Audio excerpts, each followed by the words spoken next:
She broke every record in training, but they still told her, "You'll never fly the Apache." Until the day a trainee's chopper started to crash, and she jumped into a bird she wasn't cleared to fly. What happened next? It wasn't just skill that changed her fate, it was a tattoo. One the colonel hadn't seen in 20 years. "Get her off the flight line." The voice thundered across the tarmac like an explosion.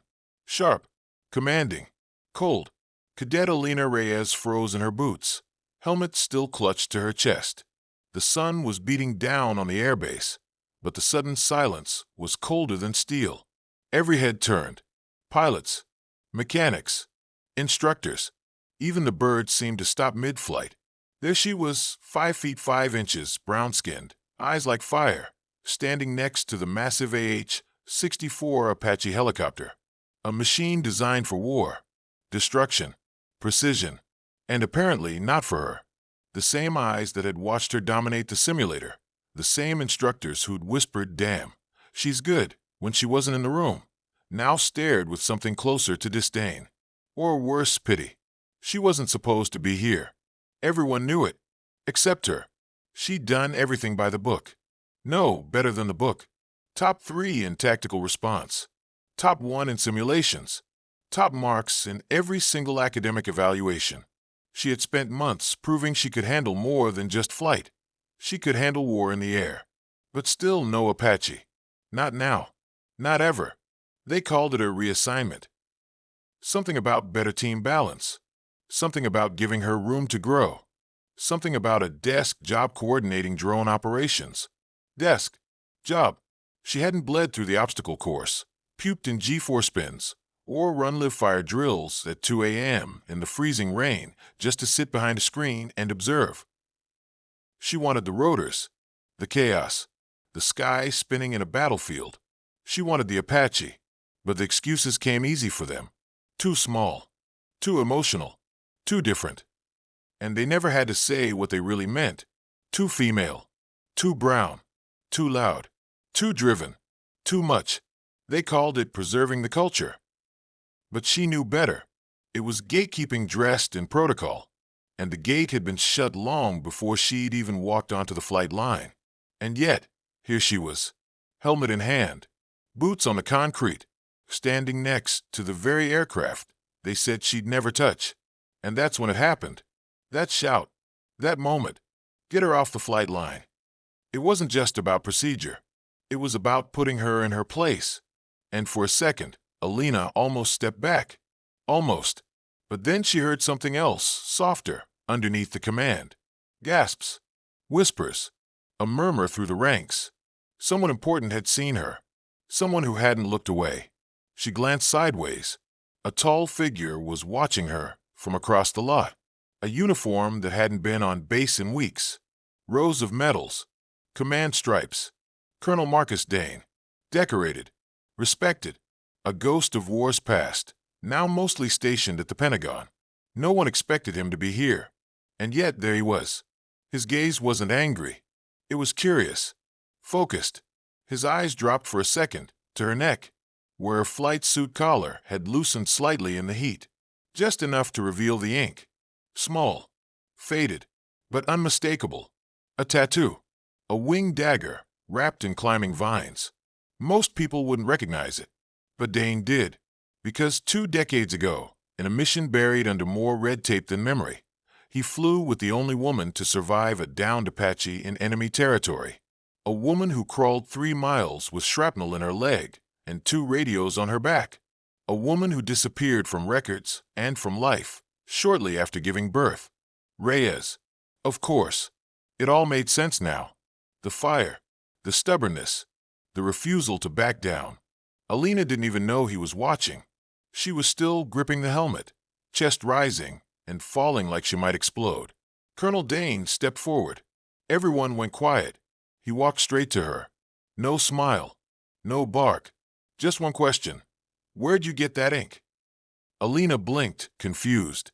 It was my mother's. She flew. Before, she swallowed. Before she didn't. Silence. And then a nod. Slow. Measured.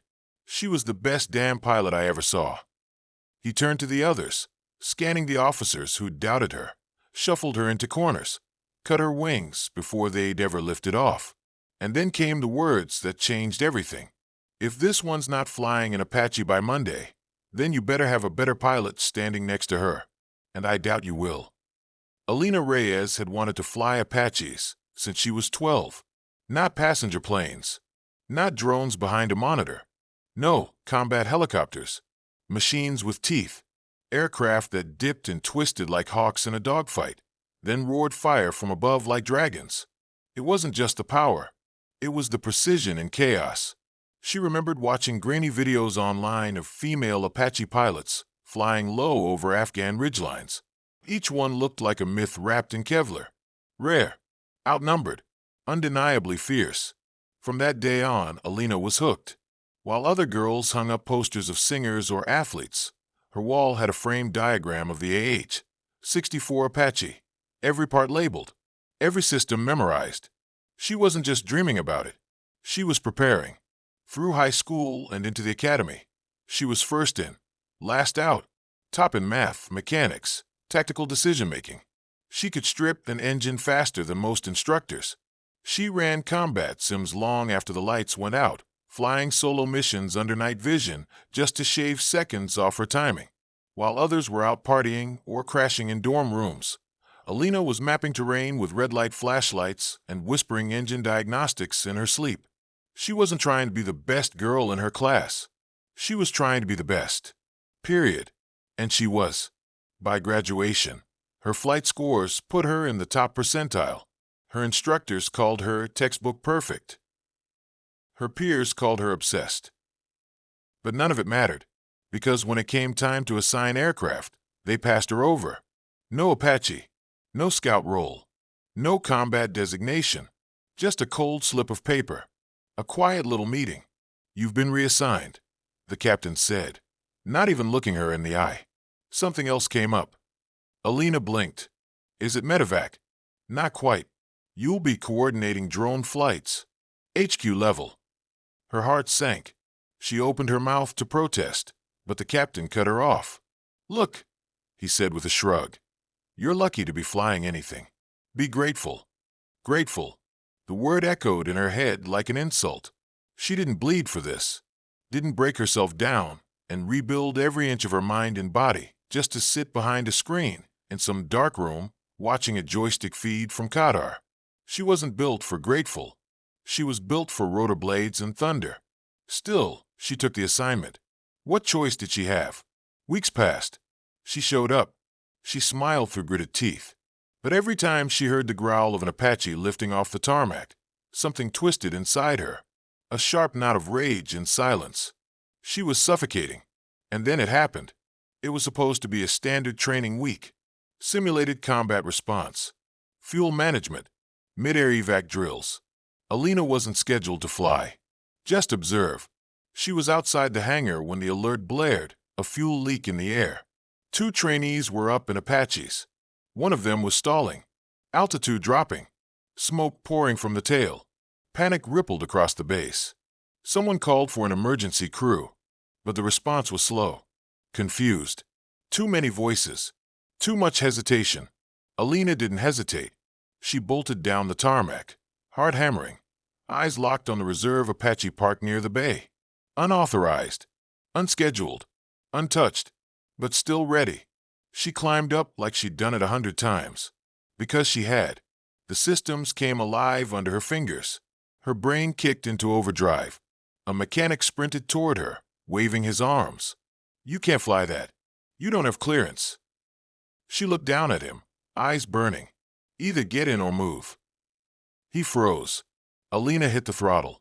The rotors screamed to life, and the Apache lifted off with a rumble that shook the earth. For the first time, Alina Reyes was in the sky where she belonged. Hands steady, nerves locked. She radioed the struggling pilot. No panic. Just orders. Cut hard left. I'm coming up under you. Shadow my turn. Now. She guided him toward a clearing, reading his gauges like a book. She throttled down and flanked him side by side like a shepherd. 2 Apaches. One leaking smoke. One flying salvation. They landed with just seconds to spare.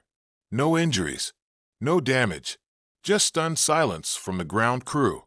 And from the observation deck above, Colonel Marcus Dane. He watched every second. And when Alina Reyes stepped out of that Apache, sweat soaking her flight suit, fire in her lungs, and the tattoo on her neck exposed just enough to catch his eye, everything changed. It was supposed to be a standard simulation. Routine. Safe. Another check-the-box exercise to train air-to-ground coordination. But war doesn't wait for scripts. The first warning came through the radio. Static. Then panic. Fuel pressure dropping, emergency. Repeat, I'm losing pressure. A young trainee in an Apache had just taken off for a solo circuit when his fuel line failed mid-air. Within seconds, black smoke curled from the tail rotor, and the aircraft began to drift sideways like a wounded bird. For a brief, terrible moment, no one moved. Officers barked orders. Ground crews scattered. The emergency chopper wasn't prepped. Clearance codes were getting passed around like hot potatoes. Everyone was waiting for someone higher up to approve a response. But Alina Reyes didn't wait. She was on the tarmac before anyone knew what was happening. Her boots pounded across the concrete as the pilot's chopper began to spiral in the distance. She didn't check in. She didn't ask. She sprinted straight to the reserve Apache, parked and sealed for emergencies, its systems cold, its blades still. Without missing a beat, she threw herself into the co-pilot's seat. A crew tech ran toward her, wide-eyed. You don't have clearance. You can't fly that. She looked at him, her hand already on the ignition. Either get in or move. I'm flying. He hesitated, just for a second. Then he stepped back. The rotors exploded to life. Dust scattered across the flight line. The roar of the turbine engine drowned out the shouts behind her. Alina Reyes was airborne. No checklist. No assigned crew. No command. Just instinct. The chopper lifted smoothly, pivoting with fluid control as she shot into the air. The smoke was thicker now, curling off the trainee's Apache like a black ribbon. The young pilot was spiraling, trying to stabilize, but every movement was jerky, panicked. Alina didn't hesitate. She flipped open the comms. Falcon 3, this is Reyes in reserve. I'm on your 6. Cut your throttle by 20%. Trim your left rudder. Do it now. The pilot responded, his voice shaky. I thought you weren't. No time. Just follow my lead. Alina pulled ahead, rotated around, and formed a guiding flank beside the wounded aircraft. Her movements were smooth, not flashy, just calm under chaos. The kind of calm that only comes from 100 nights flying alone in a simulator, training for a moment no one expected to happen in real life. The airbase watched in stunned silence. 2 Apaches, flying in tandem, one leaking, one steady, gliding down in a slow, synchronized descent. Alina called out an emergency clearing near the outer range. Wind cross-checked. Altitude stabilized. Rotor pitch adjusted mid-air. The struggling pilot was barely holding on. You're clear. Bring it down, she said. He touched down hard, but safe. Alina circled once, confirmed the fire crews had him, and then landed next to him with fuel gauges flashing critical. Just 18 seconds left before engine shutdown. As the blade slowed and silence fell across the flight line, Alina stepped down from the cockpit. Sweat clung to her neck beneath the collar of her flight suit. Her hands, steady as steel just moments before, were now trembling slightly with the aftershock. She didn't look around, but the crowd was already forming. Trainees, officers, mechanics, all watching her, mouths open, whispers starting to ripple. And then one figure broke through. Colonel Marcus Dane, the base's senior authority, combat veteran, notorious for his brutal standards and zero tolerance for insubordination. He hadn't been seen on base in weeks, and now he was walking straight toward her. She stood at attention, unsure what to expect. Court-martial, suspension, but the colonel wasn't looking at her like a man ready to punish. He was looking at her like a man who just saw a ghost. His expression didn't show anger or shock, just recognition. His eyes dropped for a moment, to her neck, where the flight suit had shifted, just enough to expose the faint curve of a tattoo beneath her collarbone. A winged dagger, wrapped in climbing vines. It was almost invisible, old, ink faded, but not to him, because Colonel Dane had seen that tattoo before, not on a cadet, but on a woman he flew with 20 years ago in the Middle East. A woman who once pulled him from the wreckage of a burning outpost. A woman who went down in enemy territory, crawled for miles with a shattered leg, and disappeared from the official records. Alina didn't know he was staring at it. She just wiped her hands and looked back at the sky, ready to explain herself. But the colonel's voice stopped her. Low, quiet, reverent. Where'd you get that ink? She turned slowly. It was my mother's. She flew before she died. The colonel blinked. For the first time in years, he saw the past alive in front of him. And he knew. Alina Reyes didn't just belong in the air. She was born for it. It was small, faded, barely visible beneath the collar of her flight suit. But Colonel Marcus Dane saw it like a flare in the dark, a winged dagger coiled in vines. Most people would have missed it. Most people wouldn't have recognized it at all.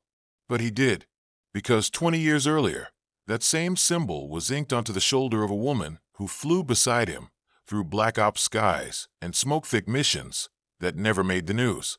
She wasn't supposed to be there either. Too young, too stubborn, too relentless. She was the last woman standing after a covert Apache recon team was ambushed deep in enemy territory. Most didn't make it home, except for her.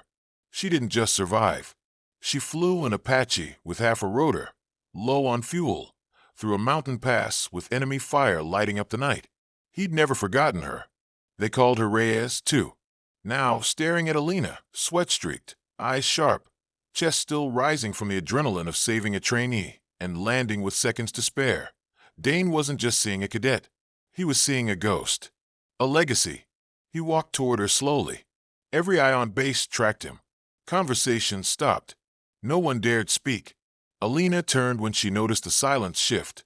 She stood straight, hands behind her back, ready to explain. Maybe even defend herself. She wasn't supposed to fly. She had broken protocol. She'd probably face a hearing. Or worse. But the colonel's voice wasn't cold. It wasn't angry. It was quiet, almost gentle. Where'd you get that ink? Alina blinked. She didn't expect that. She glanced down, realized the edge of the tattoo had slipped into view. She hesitated, then spoke plainly. It was my mother's, she said. She flew before she died.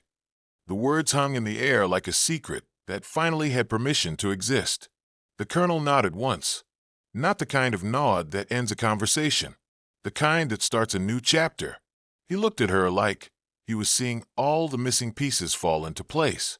The fire, the focus, the refusal to back down. It wasn't just training. It wasn't just ambition. It was blood. You should have been flying months ago, he said. Alina didn't say a word. She didn't trust her voice. Not yet. The next morning, she was called into the command office. Her boots echoed down the same sterile hallway she'd walked 100 times. But this time, something felt different. People nodded at her. A few smiled. And waiting behind the desk? Colonel Dane. He slid a folder across the table. Nothing dramatic. No speech. Just her name. On fresh orders. Primary pilot, AH-64 Apache. Call sign Viper 2. Effective immediately. Alina stared at the paper for a long second. The words looked fake. Like a dream she'd woken up from too many times. But they were real. Dane leaned forward. No shortcuts from here, he said. You're not flying on name or memory. You're flying on skill. Alina met his eyes. Wouldn't want it any other way, sir. That day, she walked onto the flight line not as an outsider, not as a backup, but as a pilot. Her pilot helmet, once a symbol of almost, was now custom-fitted and marked with her call sign. And when she slid into the cockpit of her assigned Apache for the first time, her hands didn't tremble. They belonged there. The crew chief gave her a respectful nod. No more side glances. No more excuses. Just a woman and her machine. As the blade spun to life, and the ground began to fall away beneath her, Alina looked out over the base that had once doubted her. And for a brief second, through the vibrations, the roar, the rise, she swore she could hear her mother's voice on the wind. Told you they'd never stop you. She smiled. Because they didn't. And now, nothing would. Every morning at 0500, before most of the base even stirs, the sky over the training fields comes alive. Not with music, not with words, but with the low, thunderous roar of rotors slicing through dawn, sharp, fast, defiant. And at the controls, Lieutenant Alina Reyes, flying the Apache she was once told she'd never touch. The same woman once passed over, doubted, dismissed, now commands the bird like it was born with her fingerprints etched into the throttle. Her call sign, Viper 2. It echoes through the comms like a name they should have known all along. But here's the thing. Alina doesn't fly to prove them wrong anymore. That part of her, the girl fighting to be seen, to be accepted, burned away the moment she lifted off in that unauthorized bird and brought a fellow trainee safely to the ground. Now she flies for something deeper. She flies for the woman whose name was erased from mission reports, buried in classified after-action files, left out of medals and memorials. Her mother, a pilot who survived hell, carried others home, then disappeared behind the curtain of secrecy, forgotten by most. But not by Alina. She flies for every girl told she's too much, too intense, too emotional, too loud, too quiet, too small, too anything. She flies for the ones told they're not enough, not strong enough, not sharp enough, not worthy enough to climb into a cockpit that spits fire and demands fearlessness. Every time she straps in, she's writing them all into history, not in ink, but in thunder. And the base knows it. At first, people watched her in silence, still trying to figure her out, still unsure how the girl they boxed out was now leading flight drills like a storm in motion. But eventually, the silence changed. It turned into respect. Now, when she walks across the tarmac, heads turn, but not in judgment. In recognition. She trains harder than anyone, pushes every limit. When other pilots tap out after drills, she runs another sim. When someone falls behind, she's the first to help, but never the first to make excuses. And through it all, one question keeps coming up. They'll ask her, quietly, curiously, like they already know the answer. Hey, what's the story behind that tattoo? And every time, she just smiles. Not a smirk, not a brag, just a small, steady smile, like someone holding onto a flame no one can take from her. It's a reminder, she says, that blood builds wings, and no one can take them from you. They don't always understand, but that's okay, because the ones who need to understand, they feel it. The young cadets who watch her from a distance, not sure if they'll make it. The ones in the back of the classroom, quiet but burning inside. The ones who've already heard no so many times they almost believed it. They hear the Apache engines roar at sunrise, and something inside them shifts. Because if she made it, maybe they can too. And maybe, just maybe, someone out there, someone they never met but came from, or carry in their DNA, is watching them through the clouds, proud beyond words. Some days, Alina still walks out to the edge of the airfield alone. She'll take off her helmet and just listen to the wind, the blades, the quiet hum of purpose. She thinks about her mother, not in sadness, but in fire. And every time she lifts off, every time her bird peels into the sky with the sun rising on the horizon, she carries more than weapons and orders. She carries legacy, the kind built in silence, now spoken in thunder. Military metal, like what you heard? If this story gave you chills, smash that like button and subscribe for more real, raw, and powerful tales of courage, legacy, and rising against the odds. Small Airplane, we drop stories like this every week. Underdogs, heroes, and the truth that lives in silence until thunder writes it loud. Don't forget to hit the notification bell so you never miss a story that could just change the way you see the world.